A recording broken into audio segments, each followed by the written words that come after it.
not a fake hand because it can get stuck on you. All you gotta go is a knife. Get a knife and put it in that hole. It was harder on that one, but it's gonna be easier. Ready?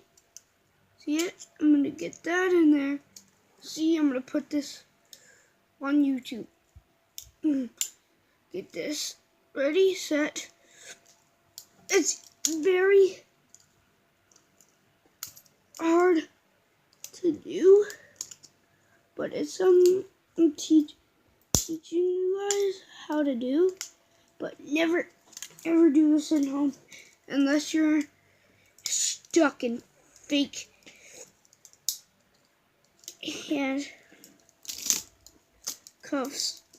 This is hard, but make sure you have an adult around you to watch you. Supervision. Like, geez, guys, no adults around me to watch me, so I could get demonetized if I get cut. Cause you cannot, you getting cut on YouTube. See, I just fractured the spring. I just cut the spring. Well, not really cut it. I poked it with a knife. Boom, comes undone. Done. Easy.